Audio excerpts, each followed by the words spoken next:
Okay, we'd like to call the Transportation Committee meeting to order for August 27, 2025 at 8:15 a.m. Members that are present are Carl, Matt, Tracy, and myself. Paul is absent. We have Jim and Brian that would like to call in. I'll entertain a motion to allow them. Tracy and Matt, any concerns? All those in favor say aye. Aye. Any opposed? Okay, motion carries. Aye. We have minutes for approval. I'll entertain a motion to approve the minutes. Matt and Carl, any questions or concerns? If not, all those in favor say aye. Aye. Any opposed? Aye. Aye. Okay, motion carries. Public comments? Anyone? Okay, member comments? Okay, routine consent agenda. Are there any items that members would like pulled for routine consent agenda? No? Okay, then I'll entertain a motion to approve routine consent agenda items 5.1 through 5.7. Carl and Tracy will go to vote. Carl? Yes. Paul? No, Paul's not here. Matt? Yes. Tracy? Yes. Jim? Yes. Brian? Yes. And myself, yes. Motion carries. We're on to staff recognition. All right. Drew, you're up. Wow, I was not expecting to go this soon. Yes, see, good thing you were here on time. I'm usually here on time. Hey, Michael runs an efficient meeting. Chop, chop. Well, good morning, everybody. I have kind of an exciting one here. So this is Ana Valenzuela. She is joining our planning team here, which means we have a full planning staff for the first time in quite a while. So Ana is taking over for Jasmine's old role, so she's helping a lot with MC Ride and our MC Ride Connect programs, in addition to other general planning tasks that we have coming down the pipeline. She is currently living in her hometown of Belvedere, and last spring completed an internship with the CTA, and also graduated with her master's in urban planning and policy from UIC.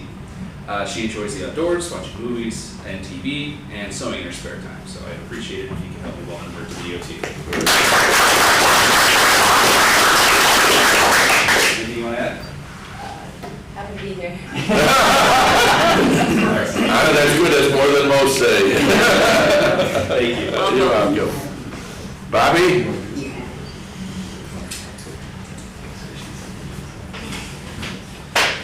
All right, good morning, everybody. I know it's early, but I still hope you're having all a good day so far. My name's Bob Hetzel, Road Maintenance Supervisor here at the DOT. This is Reese Patterson. He is the newest employee in the maintenance section. He's working with the road crew. Reese is a 2019 graduate of Carmel High School. Between then and now, he worked for his family businesses, construction companies. They own a couple of restaurants, so he bounced around doing that. Last year, he was a snowbird for Lake County DOT, liked that, seen the job open here, applied for it. Here he is. So during his free time, he likes motocross, snowcross, and wakeboarding, and enjoys spending time with his family. So please join me in welcoming Reese to the DOT.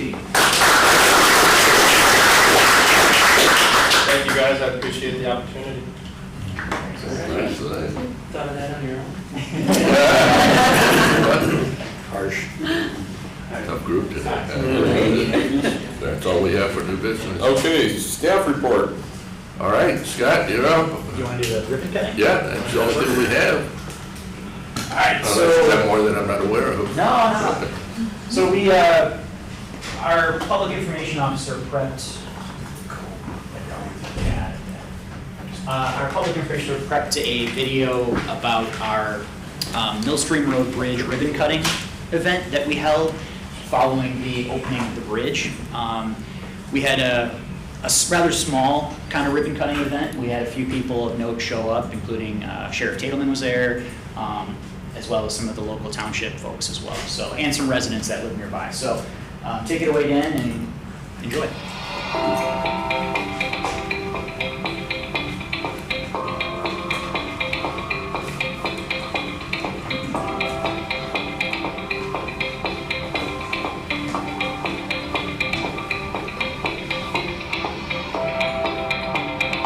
So that's obviously the before bridge, right? Hope so. Yeah.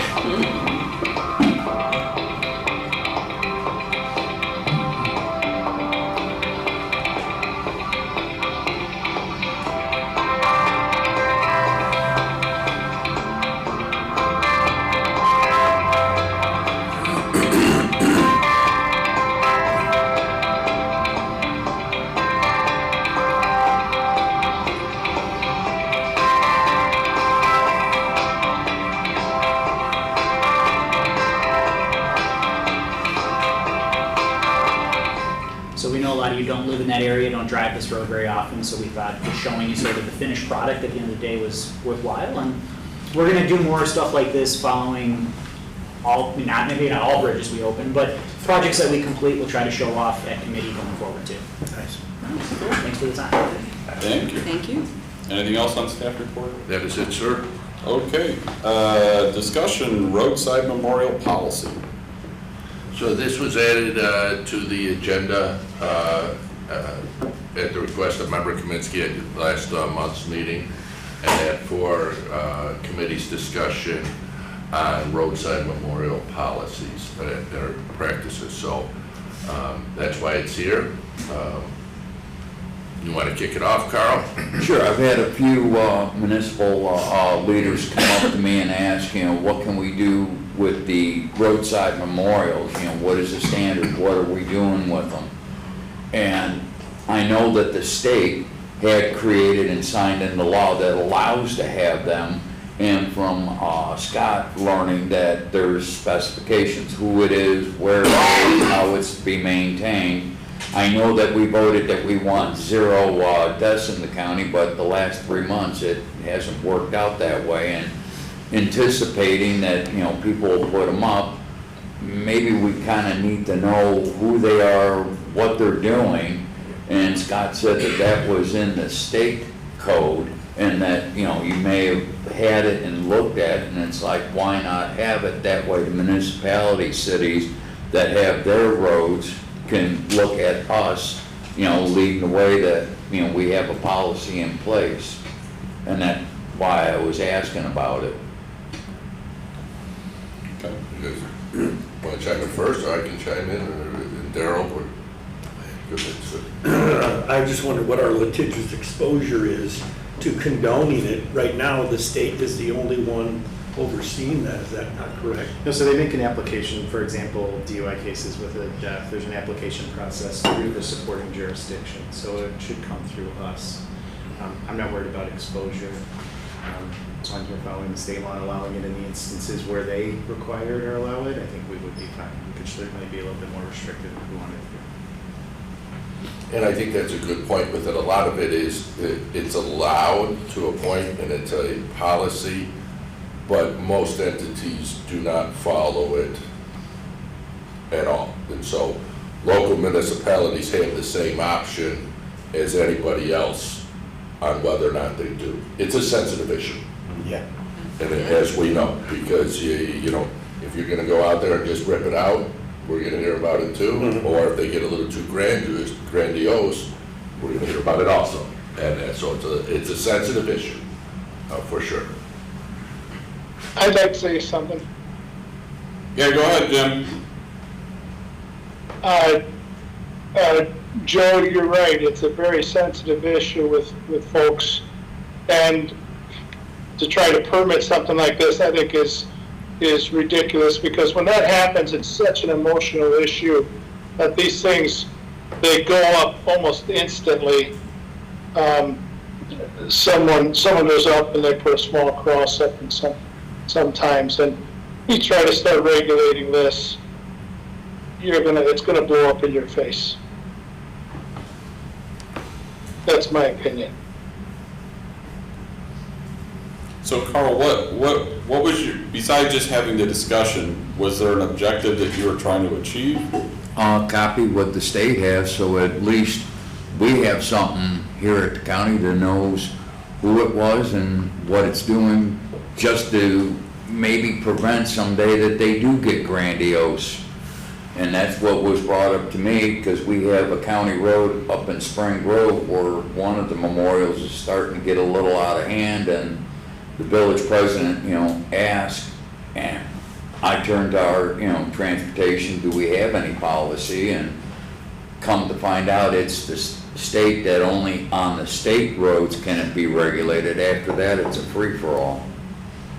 And, some of them, they get to the point of looking like, okay, when we have our road cleanup, that's almost, ready for a roadside cleanup, because it looks like it's junk, but at least we know who it was, and maybe just a phone call to them and say, hey, do you still want it there or not?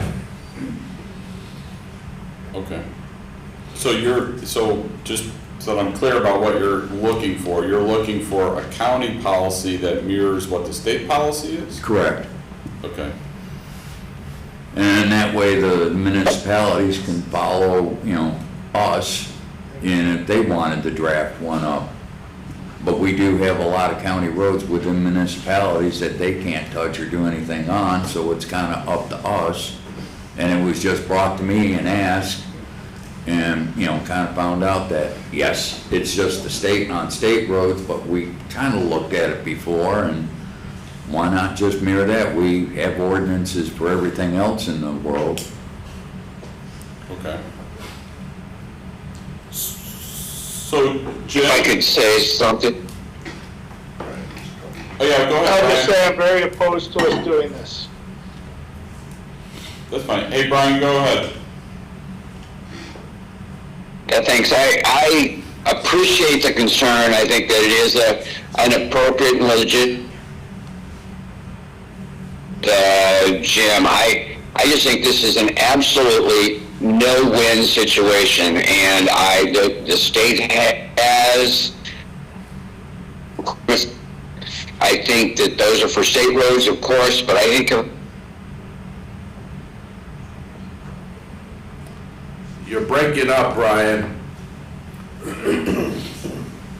I think, frankly, it's just a matter of time. I think that given time will be better, is a better way to enforce. It's just to let the time run out, as it were. So I just don't think that we should try to enforce or even put anything in regulatory, and I don't think that it's going to help the municipalities, because then they're going to have to do something. I think it's just a no-win situation. It's too emotional. I think we need to leave it alone. Okay. Go ahead, man. I agree. I think common sense just let that will out. I realize it's not that common, but thus far, there's really been no egregious problems with this. So I think the state has an opinion in place, and we just ride with that like everyone else is doing, my opinion. Tracy, you have an opinion? I agree with what everybody else has said. It's a sensitive issue, and I think we need to just leave it alone. Okay. So it sounds like most of the committee is not interested in putting something in place. No problem. Okay. All right, is there any other discussion on that? No, sir. Okay, then we're on to PTAC. Scott, you gonna introduce the illustrious Mr. Riley here that has joined us this morning? So we're going to start doing this going forward. Come on. So at the TC following our PTAC meetings, we're going to have on your agenda a regular item, just a Public Transportation Advisory Committee update. Just to sort of go over some of the things that the PTAC talked about, decide if there was any votes or any sort of recommendations from the committee. That's a formal way to get those recommendations to this group. So Chairman Tom Riley is here to sort of give the first PTAC update, but we'll have more of these going forward. And if there's any questions, Tom or I can help answer those. Do you want to talk a little bit what PTAC is, a subcommittee? Yeah, sure. The TC, for that may not know. That would be a good reminder for everyone. So the Public Transportation Advisory Committee is a subcommittee of this body, of the Transportation Committee. It's made up of appointed, I think there's 7 appointed members, representing groups that deal with people that use transit, public transit, whether it's people with disabilities, senior citizens. We have some cities, some municipal township people on the committee as well. And really, they're just a collection of people who have an interest in this topic, that have some firsthand knowledge of the needs of those riders. And they're basically your eyes and ears to help kind of gauge if changes need to be made to our transit programs. They're really the experts that are going to give you guidance and recommendations. It's up to this body to actually do anything with those recommendations, and all of those are brought to you for approval. But they're sort of on the ground floor helping this body make informed decisions. We've had before PTAC, we had a group called the ITF, which was called the Implementation Task Force. The whole goal was to implement the transit plan we did back in 2010, I think it was. Similar body, we just rebranded it as the PTAC back maybe 10 years ago now. So it has a long storied history, and again, Tom was willing to step up and be our chair. I think your term is coming to an end soon, so we'll be sort of reconfiguring the body at the end of this year, reappointing members or appointing new members. But you have Tom today, and I think we have one more PTAC this year in November. So there's a chance that at the November TC we'll have another update. So again, Tom will give you guys an update, and I'll be here to answer questions if need be. And just for, we do thank Tom for his service and his role, and just so you know, Tom's not out there by himself either. Scott and his team were support staff to the PTAC and helped them out dramatically, not dramatically, what kind of word is that for this? I said dramatic. Okay. A lot. And before Tom starts, Sarah Shrunk from Senior Care Volunteer Network is also on PTAC as well. So we actually have 2 members here today. So if there's anything she can add, feel free to do so. 2 of our more active members too. Yes. Floor is yours, Tom. Thanks, Joe. So I'm Tom Ryan. I work at Pioneer Center for Human Services, and Sarah is that Senior Care Volunteer Network. We were both beside the committee through our roles at our organizations. We met on August 7th, the PTAC, to discuss several issues related to public transportation. First, under old business, Scott and the DOT staff provided an update on MC Ride and the Connect program. And then we have regular updates from ACE and RTA staff on their agencies. Next, we discussed under new business, the Senior Care Volunteer Network presented their volunteer driver program, which, as you know, has been funded through a partnership with McHenry County since 2010. As the current agreement was expiring, the PTAC supported extending it through 2026-27. Thank you today for agreeing with our recommendation. The volunteer driver program fills a hole in the county's suite of transportation services, namely McRide and Connect, which cannot provide the same high level of assistance to riders with specialized needs beyond the capabilities of the ACE and Uber drivers. Next, we had a discussion without, we're still working on that, renaming the McRide Connect program to better differentiate it from McRide Dial-A-Ride. The McRide Connect uses the Ubers, the Dial-A-Ride uses the ACE, but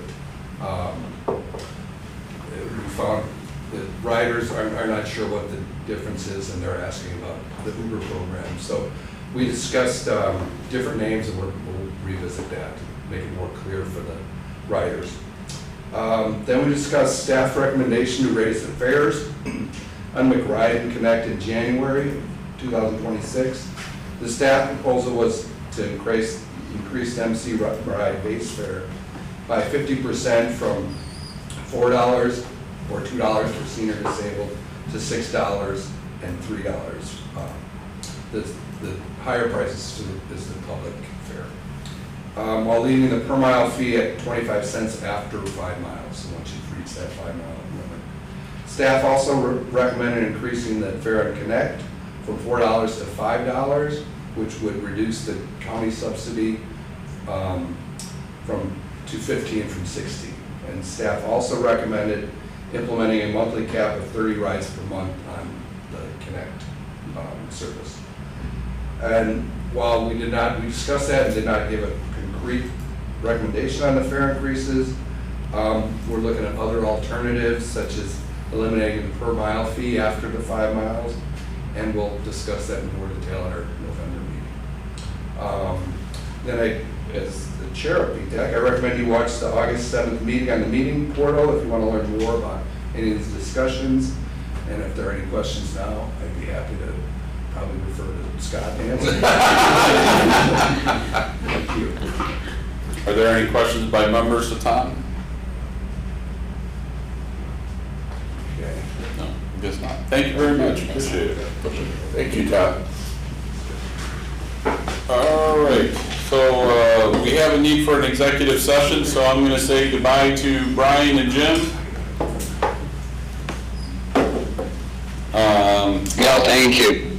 Okay, Brian. No, I'll entertain a motion to go into executive session for meeting minutes, land acquisition, and pending litigation. Tracy and Matt, roll call, Carl? Yes. Matt? Yes. Tracy? Yes. And myself, yes. Okay, motion carries.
Okay, motion carries. I'll make a motion to send the minutes of July 30th to the state attorney's office for review. Tracy seconds that. All those in favor say aye. Aye. Any opposed? Motion carries. With that being no further business, I'll entertain a motion to adjourn. Carl and Matt. All those in favor say aye. Aye. Any opposed? Motion carries. There you go. Look at it. Nice.